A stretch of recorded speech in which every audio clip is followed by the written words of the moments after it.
Olá, eu sou Adriana Gouveia, mulher negra, filha de mãe solteira. Minha origem se deu em uma cidade do interior de Pernambuco, que hoje tem 18 mil habitantes. Sou casada há pouco mais de 33 anos e tenho 30 anos de carreira no mundo corporativo. Mãe de 2 filhos, Vinícius de 31 anos e a Yasmin de 26. E mais recentemente, me tornei vovó pela primeira vez, avó da Mabel.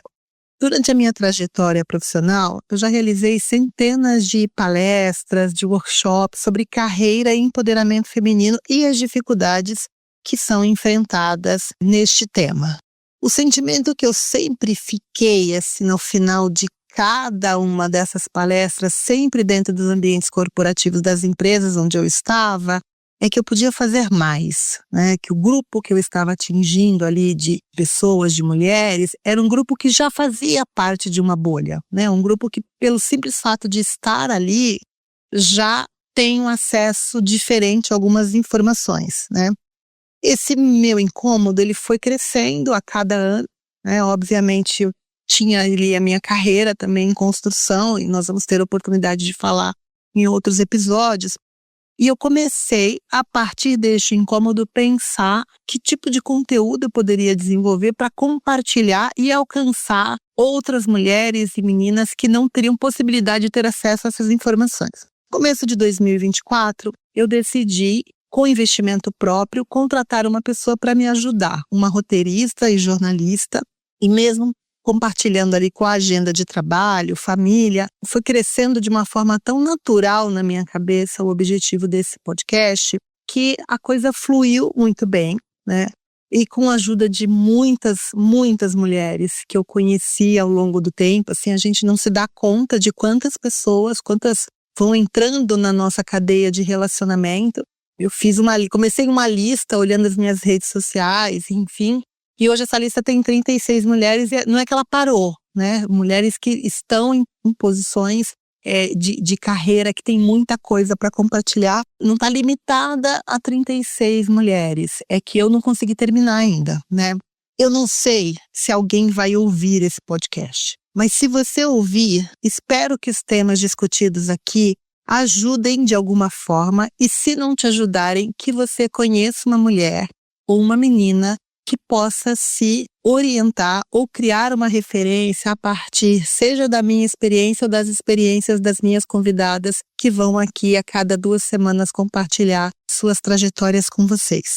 Não teremos scripts, os temas terão como base a minha experiência no mundo corporativo, enriquecidas com a experiência de mulheres incríveis e generosas que estarão aqui conosco, sempre falando de temas ligados a carreira, relacionamentos e vida pessoal.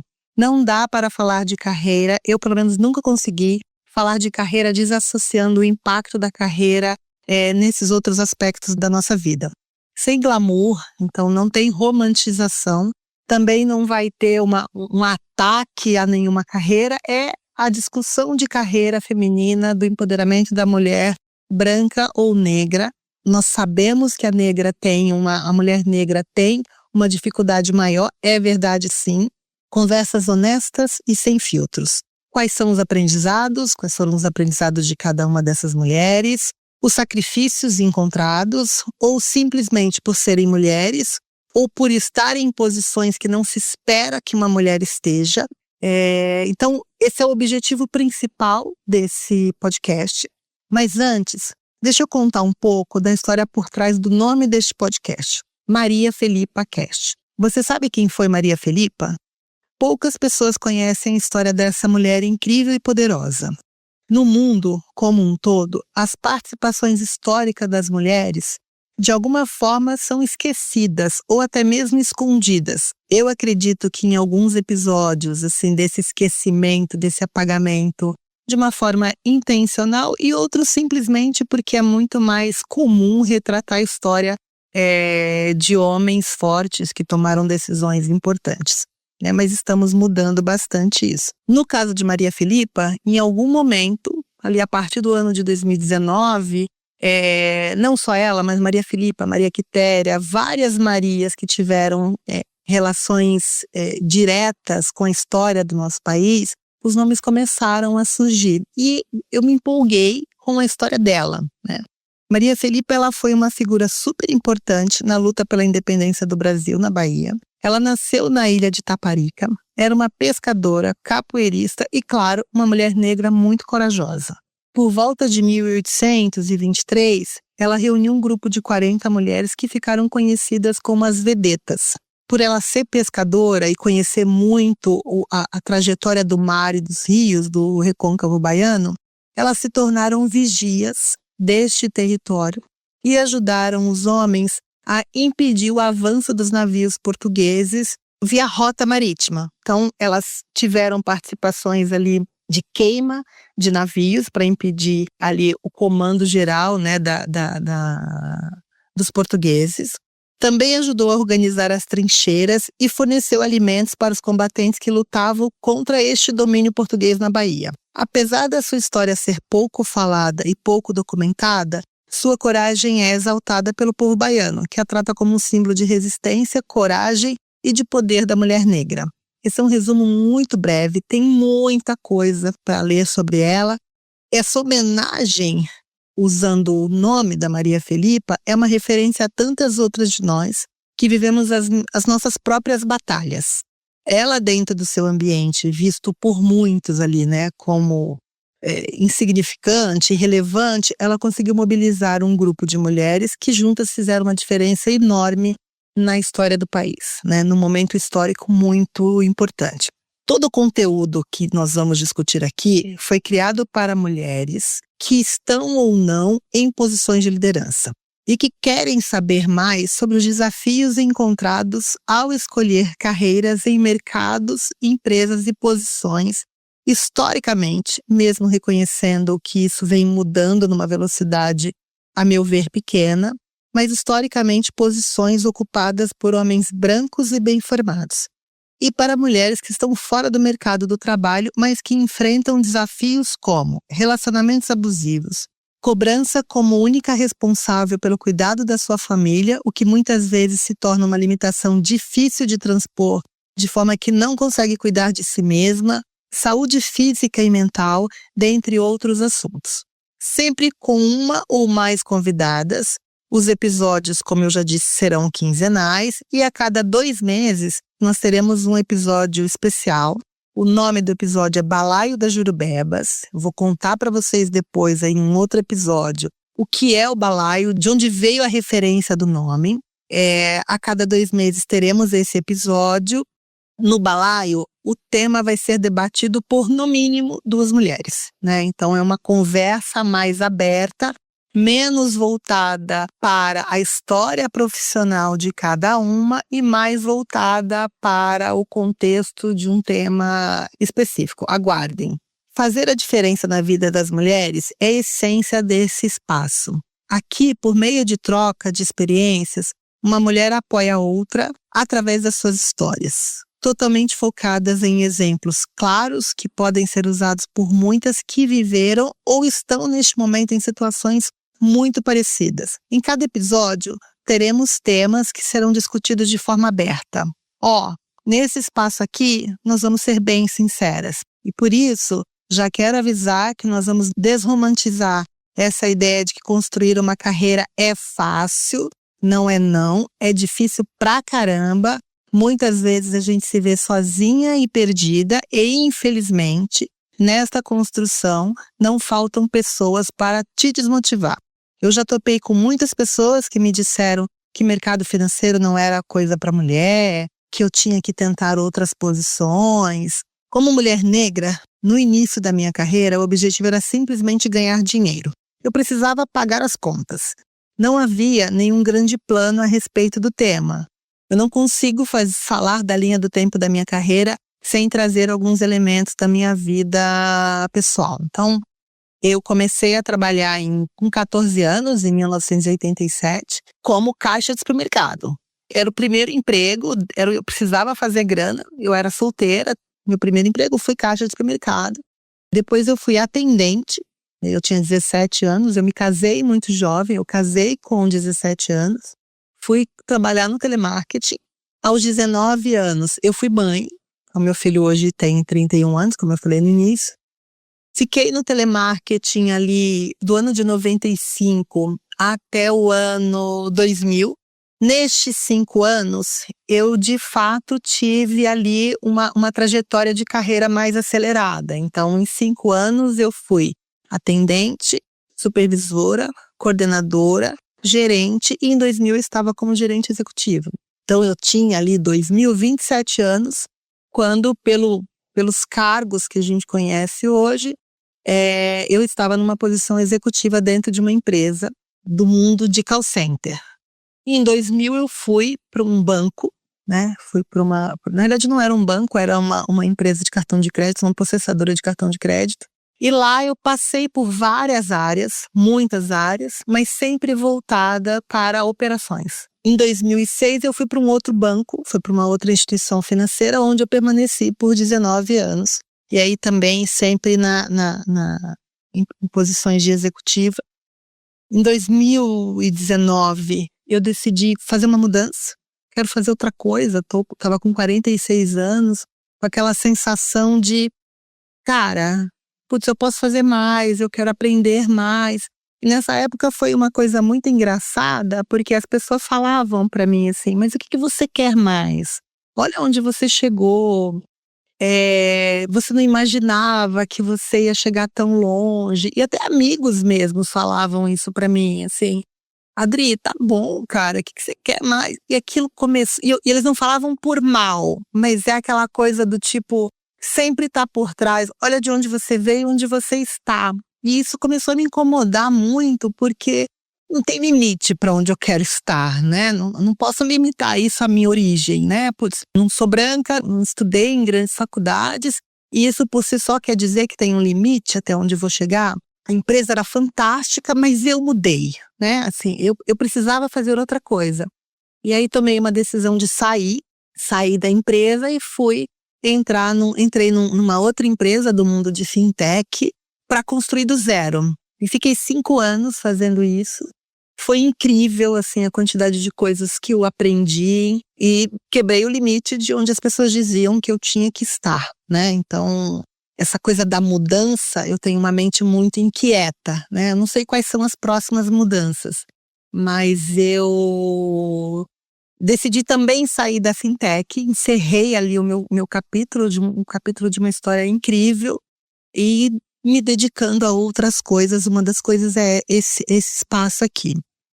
Nessa construção de carreira, tem uma coisa que as pessoas sempre perguntam, né? Putz, como é que foram os primeiros anos? Né? O que você queria? Qual era o seu plano? Existe, acho que uma lenda urbana que a gente faz um planner ali, né? E tudo que vai acontecer na sua carreira está ali planejado. Para mim não foi isso, né? Durante os primeiros anos, eu confesso que eu não era uma pessoa legal, não. Meu objetivo era crescer, crescer, crescer, ganhar dinheiro. Era isso. Este era o único foco, né? Cada desafio era um degrau diferente, eu sabia onde eu queria chegar, sempre rumando para cima, né? Putz, qual é a próxima posição? Putz, agora eu sou gerente, vou virar gerente executiva, vou virar superintendente, vou virar diretora. Isso vira uma coisa, assim, para mim, tá, gente? Eu não tô aqui querendo dizer que tá certo ou errado, mas como eu tô falando da minha experiência, chegou um momento que eu comecei a me perguntar, né? Putz, tá bom, né? Cada desafio um degrau, rumando para cima, um lugar de sucesso e reconhecimento. E a pergunta estava lá no fundo da minha cabeça. Mas que lugar é esse, né? O quanto eu vou dedicar de tempo, família, saúde, para chegar lá e, de repente, olhar e falar assim, putz, mas era isso? Né? E talvez essa reflexão venha chegando, né? Não é algo novo, mas ela foi se solidificando na minha cabeça, talvez pelo marco de 30 anos de carreira aí no mundo corporativo. Tem um outro aspecto que afeta diretamente, na minha visão, as mulheres negras, que eu vivi durante um bom tempo, que é essa jornada de crescimento pessoal e profissional me fez, durante quase 2 décadas, me desconstruir de várias características para poder me adequar ao meio. E esse foi um outro ponto que é mais de 2 décadas depois, aquela pessoa que eu estava olhando ali, eu não me reconhecia mais em alguns aspectos. Tem os aspectos externos, né, que cabelo, né? Você passa a alisar o cabelo, você passa a comprar uma bolsa porque o meio pede. E aquilo, eu comecei a olhar, identificar o que não era meu, que era algo que eu fazia para fazer parte de algum grupo, para ser aceita, e o que de fato era meu. Eu tive o privilégio de perceber isso, ainda estou neste movimento, né, nessa transformação, perceber isso e começar a desconstruir as camadas, né? Coisas que não me representavam mais.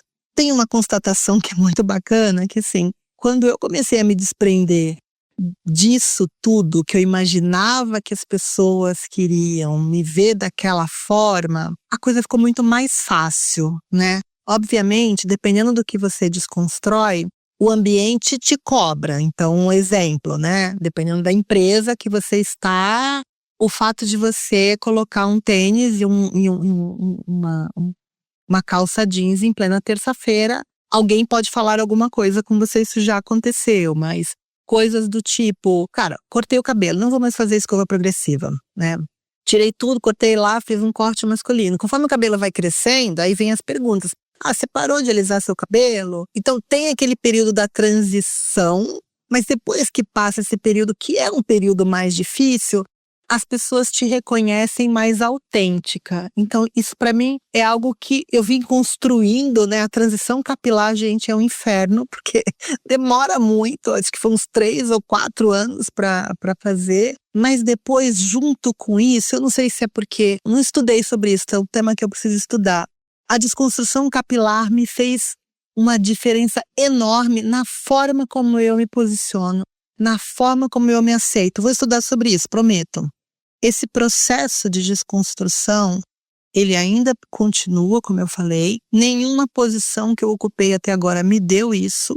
Eu me vejo hoje como uma mulher possível, e por isso eu acho que é o momento certo de criar esse podcast. Eu estou preparada para falar sobre temas sem tentar moldá-los ao que eu acho que os outros querem ouvir. Pode conversar com a história de algumas de vocês, mas pode não conversar também, né? Não tem essa obrigação. Ah, eu preciso falar o que as pessoas querem ouvir. Não, né? Não é esse o espaço. Por causa da minha origem, da minha aparência, eu aprendi cedo que eu tinha que trabalhar muito mais para conseguir o reconhecimento. Isso é verdade, gente. Ah, mas você trabalhou mais? Sim, trabalhei mais. Tive que esperar mais? Tive que esperar mais. Vi posições sendo ocupadas por pessoas que tinham a mesma competência que eu, ou até menos competência que eu, mas faziam parte de um modelo, do estereótipo que é o executivo. Sim, isso aconteceu comigo várias vezes, mas isso não me impediu de continuar. Eu só tive que investir mais tempo. Então, quando alguém falar para você, você é mulher negra, enfim, você vai ter que trabalhar igual.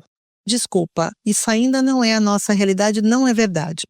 Muitas vezes eu fui vista como uma azarona, aquela que tinha que se provar o tempo inteiro, e a azarona muito na visão de, putz, ela chegou aqui por sorte, né? Sorte não, tem muito trabalho envolvido, sempre muito trabalho envolvido. Ouvi muito a frase, você já chegou longe demais, o que mais você quer? Eu, inclusive, durante um tempo, comprei essa visão como se fosse minha. Ah, tá bom, eu já consegui um monte de coisa, já tô numa posição legal. Eu não sei se isso é uma condição. O meio faz isso para que a gente fique mais conformada, mas foi a minha visão também. Putz, tá bom. E quando eu ia para esse lugar de tá bom, eu diminuo a minha confiança, eu diminuo a minha competência, e aí você entra num ciclo de ter que trabalhar mais e estar conformada com aquilo que está te dando, porque você precisa ser grata. A partir de tudo isso, eu comecei a pensar muito no meu legado, né? O que eu quero construir, né? Onde eu quero chegar? Posição, é dinheiro? Eu não sou rica não, tá, gente? Ainda tenho muita conta para pagar, menos agora, né? Porque meus filhos já são casados, já fizeram faculdade, já estão cada um tocando a sua vida. E coisas que me importavam antes não me importam mais, né? Então, em alguns momentos eu vivi uma vida de aparência, né? Que me garantia participar destes grupos. E eu comecei a revisitar as pessoas que convivem comigo, né? Eu não preciso não preciso mais de aceitação, nem dizer que me relaciono com determinadas pessoas que não me agregavam nada, né? Então, hoje, e me sinto privilegiada porque eu ainda tenho uma rede de amizade, de relacionamentos muito grande, né?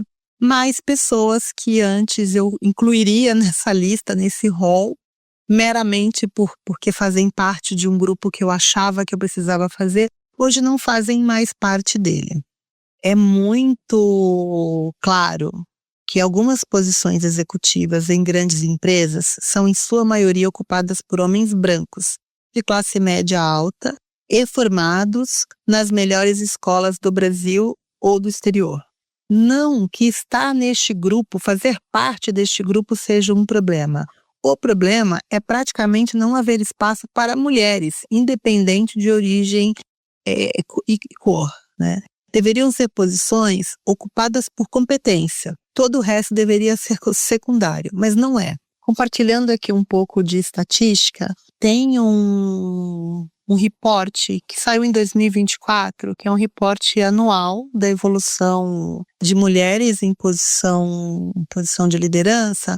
É um estudo feito entre o Instituto Lin e a McKinsey, né? Então tem estudo enorme, assim, eu vou colocar o link aqui para vocês terem informações, mas alguns dados me chamaram a atenção no fechamento de 2024. E o estudo vai de ano a ano desde 2019. Quando a gente olha 2019, o estudo apontava que a gente tinha ali em torno de 10% das posições de C-level, e aí América como um todo, 10% posições de C-level ocupadas por mulheres, né? E 11% das mulheres ali em áreas de staff e suporte, né? Também em diretorias, mas em áreas de suporte. Este número, ele se manteve quando a gente olha a camada das posições de C-level em 2024, 10% foram ocupadas por mulheres e cresceu o número de mulheres em staff, na ordem de 20%. Então, não teve crescimento quando a gente fala de C-level e teve um crescimento no staff. Tem uma notícia boa aqui. Se tem mais mulheres entrando nessas posições de staff, existe uma probabilidade, né, de ter mais mulheres na posição seguinte de C-level. O que me chamou a atenção é que este crescimento de mulheres no staff, ele começa ali em 2022, em posições executivas nas áreas de suporte.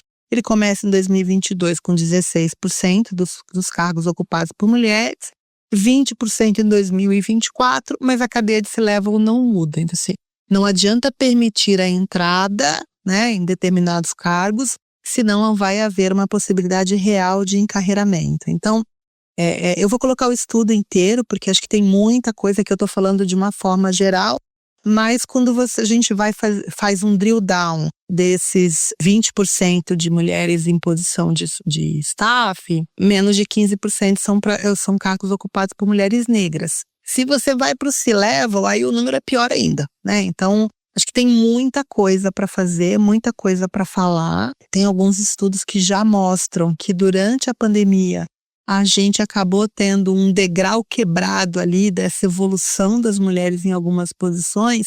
Por quê? Porque, mais uma vez, a responsabilidade pelo cuidado ficou sob responsabilidade da mulher, principalmente as mulheres que têm família, enfim. Então, tem um novo degrau para a gente poder evoluir. Alguns estudos dizem que este novo degrau deve impactar a aceleração de mulheres em posições de C-level na ordem de 30 a 45 anos. Eu espero que o estudo esteja errado, gente. A missão do Maria Filipa Cash é inspirar você a ser uma mulher que apoia outras mulheres.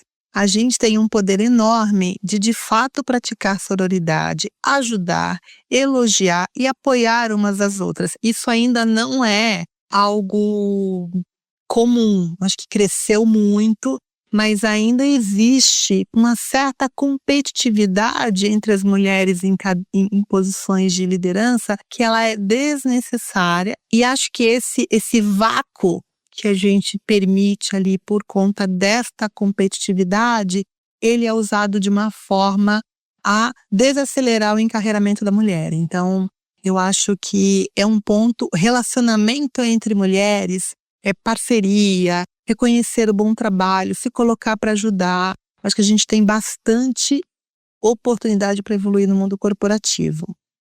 Espalhe empatia, levante a autoestima das mulheres ao seu redor. A amizade entre a gente é uma coisa revolucionária de resistência ao isolamento e ajuda demais neste movimento de crescimento. Nos manter desunidas pode ser uma forma de manter esse status quo, né? Nos manter em posições diferentes daquelas que a gente deveria ocupar. Então, acho que aqui passei de uma forma bem resumida o objetivo desse podcast. Esse é o nosso primeiro episódio, já temos convidadas a partir dos próximos, e esse conteúdo aqui ele vai ser desenvolvido com a ajuda de todos. Então, deixem os seus comentários, coloquem ali as suas sugestões, tem muita coisa bacana para ver, e espero vocês no próximo episódio. Esse podcast foi desenvolvido por Balaios Produções e Desenvolvimento de Conteúdos, criado e roteirizado por mim, Adriana Gouveia, identidade visual de Cláudia Toledo, música de autoria de Tiaguinho do Circulador de Fulô, sonoplastia do Diamandi Ferreira, direção da Letícia Gregório, gravado nos estúdios da InStore em São Paulo.